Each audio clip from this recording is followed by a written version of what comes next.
Next on stage is one of the closest friends in the speaker community I have. His name is Mike Hartington. He is from the Iconic core team, and he will present us about Ionic beyond Angular.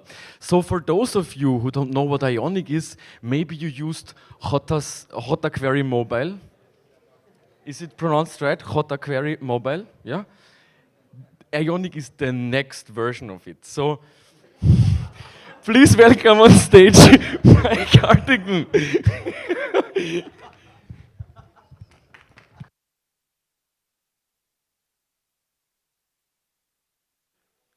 We good? I'm a little jealous you all get in the front, get the beanbags.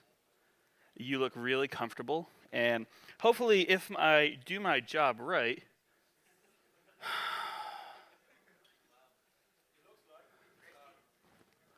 okay, that's gonna be fun. I could dance, but I don't think anyone really wants to see that. There we go. There are my slides. Awesome. So, hello everyone. My name is Mike Hartington. I work at Ionic. Michael has the habit of calling it iconic, but I do think it is an iconic library, if I do say so myself.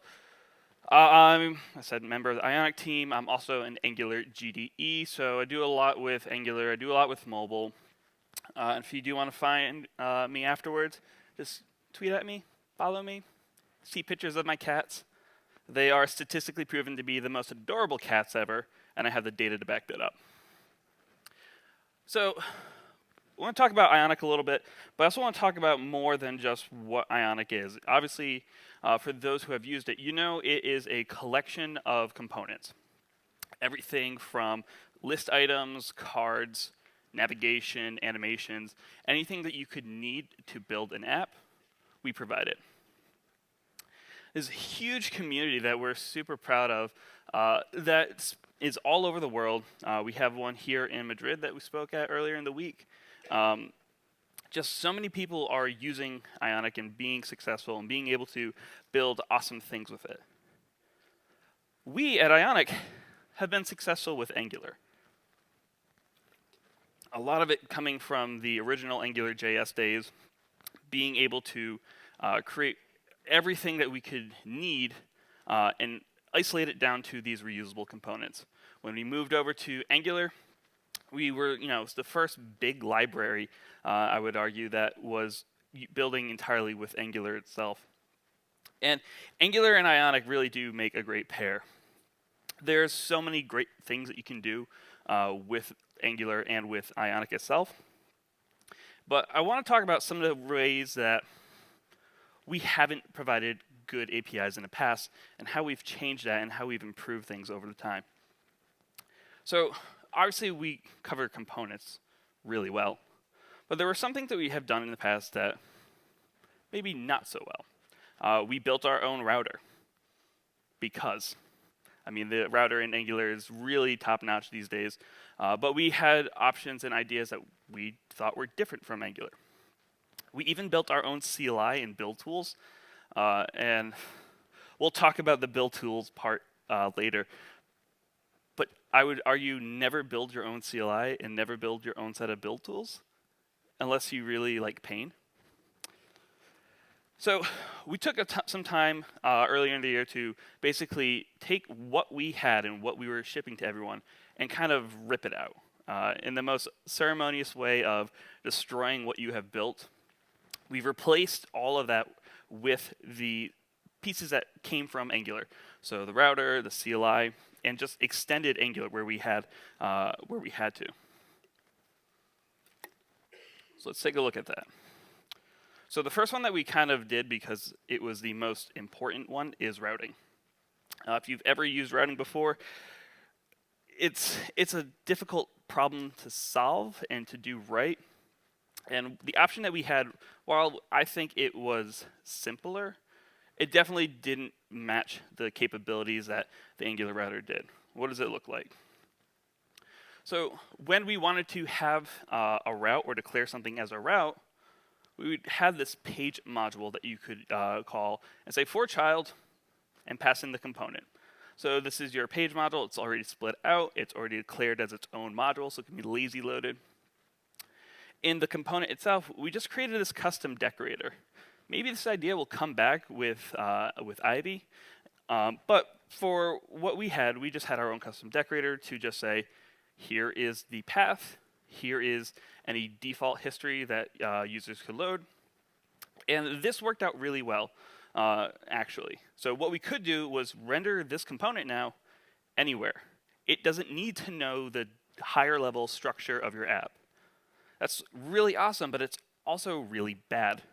Because imagine rendering a component in places where you didn't think that component would ever be rendered. Users kind of like predictable experiences, and this was providing not predictable experiences. So we can navigate to this by just saying push the page, and we were using these random strings. Why? Because we thought it was cool. And we figured that that was not a good idea, so we rebuilt our router with Angular router.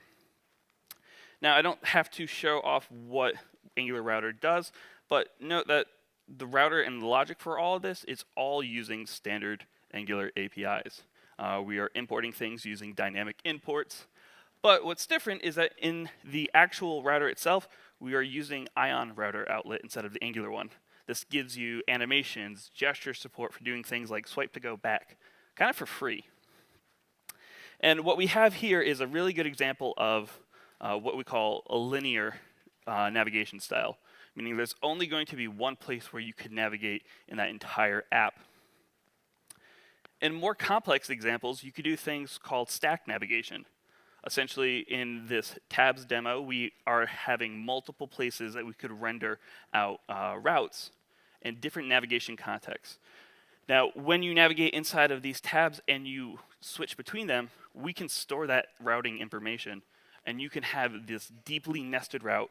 For example, if you were to go to Michael's Twitter and you were to just look at random photos from karaoke, you're going to see that photo on his profile page, but then if you switch to something else, you could still navigate in there and then go back and still see Michael's embarrassing karaoke photos. Now, this is probably one of the biggest advantages of using Ionic is getting this stack navigation and bringing something that's kind of commonplace on native and bringing it to the web. Being able to do these really complex situations and have it simplified to just creating routes really can make compelling apps and still gives you the benefits of having a predictable router. URLs that can be shared, and when your users load that up, you know exactly what's going on. Other places that we worked are in the CLI, like I said. We have spent so many times with build tools over the years. I think my first one was Grunt. Not really. It was great for its time, but it's not really something that we want to do. And there's more options coming out every day. You could just sit there and think Webpack's gonna be a good one. Bazel is a thing. I don't really know what their difference is. Are they good? Maybe. Sure. I'm just confused. I'm the lost cat in this situation.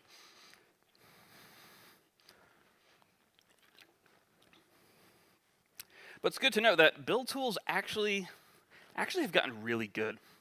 So if you've ever looked at any app on there, it doesn't matter what it's being used, you're probably going to see the best ways that your app can be compiled.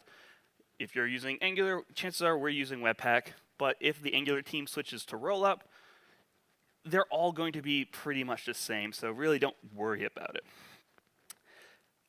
Ionic had its own build tools, which were just, it's kind of one of my deepest regrets is that we shipped this thing called AppScripts, and it was very much Angular CLI before Angular CLI actually shipped. And it was great, but building it was not fun. Maintaining it was not fun. There were so many times where we would just go in there, it's like, okay, we have to stop building out the framework and building out the components and fix build tools because Webpack broke again. It's just things that we do not want to spend our time doing. And it created this weird situation where if you were building with Ionic, you automatically got a non-Angular standard way of doing things. So any docs, any guides, any libraries that you want to integrate, you now have to think of your own solution to how to integrate that. And really, at the end of the day, it's just sad Affleck. So we switched over to the CLI, and we've actually extended the CLI in a lot of areas. One in particular was with our schematics. Now, the default set of schematics that you get from Angular really are specific to say, here is a paragraph tag, my component works. And while that's great, you don't have anything else extra there. We saw an opportunity to create more schematics that are specific to Ionic and can help people build out these common UI patterns. So a really good one that we have is called Page, where you could generate an entire component route, have it all lazy loaded, have that routing information already set up, and it's isolated to a command, ngg, page, ionic g, it'll do the same thing. If you already have an existing app and you wanted to add Ionic to it and try it out, at least before you make that decision, you could just say ng add Ionic Angular, which is probably the best part about it. You don't have to buy into it right away. You can just focus on the little parts that you need to do and on the little parts here and there and test out the components as you want. We've even gone ahead and looked at areas like Angular builders, which are a pretty secretive little API in Angular in the CLI. But essentially, we have the standard build options up here, but then we have these custom ones for building for native platforms. All they really do is call the builders at the top, but we're extending them and being able to provide more information, more context to those native platforms, and making the whole process of building for iOS or for Android much simpler. But there's also more areas here that we've invested in. One of the ones that I'm probably the most excited about is this CSS variable work, where instantly, as you change these values over time, your app can be completely rethemed with only maybe changing a handful of them. This one in example is probably one of the biggest features that I was happy about, which is dark mode. Being able to just integrate with your operating system and say, hey, the user wants dark mode, give them dark mode, and it's probably going to be beneficial to your users. Plus, it's not overly difficult. What we're seeing here is just waiting for a media query to match, and they were changing maybe 20 different CSS variables, and now my app looks completely different and fits into the native operating system, which is what you want. We've done also a good amount of work with Angular Universal. So Universal is still one of those things that everyone talks about and everyone says that they've done before, but it's kind of difficult to work with. So if we can make it easier and especially make that setup of being able to pre-render your components, deploy static HTML instead of having to bootstrap an entire app in certain places, or be able to even integrate with SEO, with search engine tools and pre-rendering for social media, we can do that and we can give all that information. And all it really is adding Ionic server module to your server side app. This is something that I've been playing around with recently and have been creating, and it so far works really well, and it is actually a lot of fun once you have it all set up. But we're still in Angular land, right? We still can use any other libraries that we want, even ones provided by the Angular material team. So in this case, can we integrate with the CDK and use things like their virtual scroller? We've had our own virtual scroller for time, but again, if Angular provides it, why not just use it? And here we are scrolling through thousands of items on an actual phone, and the performance is great. We can get 60 frames per second scrolling. It's maintained by the Angular team, so you know it's high quality, and you know it's going to be amazing. And then we started thinking about, okay, well, if that works great, what about the deployment strategy? Like right now, and historically, we've been tied to just going to iOS and Android. But this whole thing of progressive web apps is starting to become really popular. And most browsers are starting to support it, with some doing it a lot better than others. Uh, what if we could make building progressive web apps, native iOS apps, native Android, and deploying to desktop things like Electron? What if we could do that and do it in a simpler, cleaner way? And that's where we've been going with this project called Capacitor. I'm gonna tempt fate right now, and I'm going to change my display settings. See how well this goes. Okay. So in Capacitor, you could go ahead and create an entirely new app and deploy to these native platforms with a simple ng add. So in this case, we're just going through adding Capacitor to an Angular project and going through getting the default APIs, the plugins APIs, updating everything that we needed, and having that just install these packages. It'll go through, ask you for your app's name. So when you submit to the store, it's going to ask you what is the app that you're looking for. This is where you can set that. The package ID, which is just useful for certain situations. So let's end the slides real quick, and let's go over to an app. Here is an app that we have, and I've ran this ng add to this project, and all I've really done is get this import statement for plugins, and then on my ng init, I'm getting the splash screen, and I'm calling splash screen.hide. Nothing overly complicated, but if this is calling native APIs, is this going to work in a browser? Well, let's run ng serve and just open this afterwards.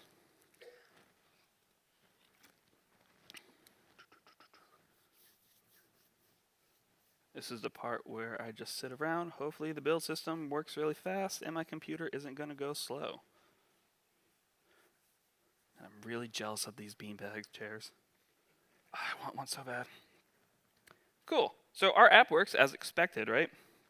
We're calling that API, but we're not actually creating any errors. So if we want to deploy this to, say, Android, iOS, should that work as well? Well, thankfully, I thought ahead and created this project. So this is just Xcode. If you've never used Xcode before, it's essentially iTunes or Apple Music, but for iOS development. And you might have missed it, actually. Let's go ahead and stop that, open up the dashboard in here, and kill the app in the background. Watch how fast, and watch if you can see that splash screen. And of course, now that I do it, it's a little slower. So we've called this API, we've programmatically hid the splash screen, and we have our app looking right at home at native. So if you were to deploy this to the store and show your users, they could get this information. They could open up the app and say, yeah, it looks like a native iOS app. Pretty awesome. But there's so much more that we can do in this. We have a whole other set of APIs available. One of them, for example, is geolocation.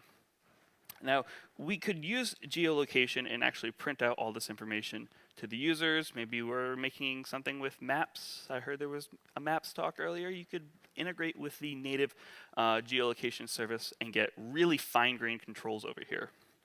So we'll grab a geolocation off of the plugins, and we'll just say geolocation, get current position, and it is a promise. So we'll say const lock equals await geolocation, mark this as a sync, and we'll just say console.log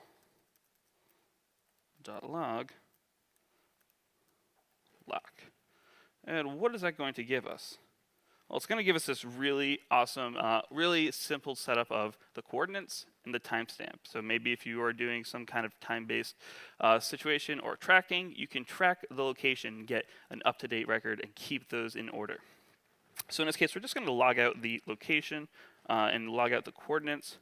So we'll save that. So we're updating inside of our app. And then if we go over to the browser, geolocation is blocked actually in the browser. Thanks a lot, browser engines. What we can do instead though is just do ng build.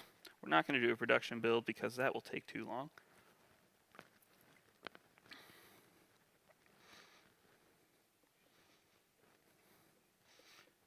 Do a little dance while we're waiting for this to build because I have no inner monologue. Actually, that went a lot faster than I thought it was going to be.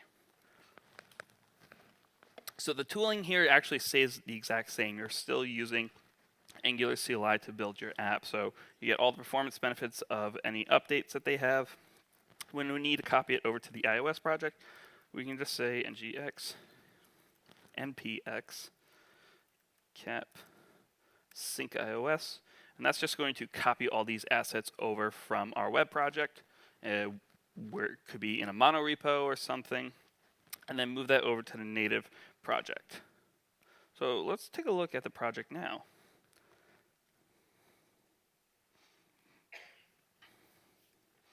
Now, the thing that we're going to see is that we'll get access to the native features, like if we're getting geolocation, we should be prompted to let the users use it. Allow while using that. Oh, totally missed. Here we go. Current position. Here is the call to get the current position to JS. Because it took so long, we actually missed it. But what we can do instead is just rerun it.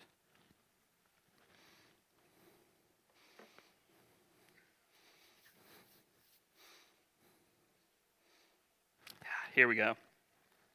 Now we have all this detailed information, accuracy being a new one that we wouldn't necessarily get in the browser because we are using native APIs here. So as you deploy to iOS and Android, you'll use native APIs. When you deploy to the web, you'll still get this information, maybe just not the exact set of options. But this API works across all these different browsers and integrates pretty smoothly. This is actually a project that we've done so much to get it working right that you should definitely check it out. So let's go back to the slides. We don't need to play the video anymore. There's other APIs as well. You could do things like native file system. The Chrome actually has shipped support or is shipping support for a new file system API. So you could create your own app that reads photos from your users' direct documents, their download folders, what have you. And this API would allow you to do that by just saying, I'm in the browser, use the browser API, I'm on iOS, use iOS's native API. For Android, use that API as well. And this feels pretty simple, like we are just saying, file system, write file, setting the path, and then handling the response afterwards. There's a whole bunch of APIs that we could use as well. File system, geolocation, and splash screen are only a handful. There's things like Bluetooth, if anyone works in those kind of technologies, you can as well. And these are places where we keep thinking, can we push the web a little bit further? And I think Capacitor is definitely going to be one of those projects. So just to kind of wrap up a little bit, what we're going to do, what we have done inside of the Ionic team is just basically taking a moment and say, can we reuse a lot of the things that Angular provides? Can we really keep a good experience and be probably the right solution for mobile developers and web developers? And can we do this in a way that pushes the web forward? And I really think that we've done that so far. Thank you.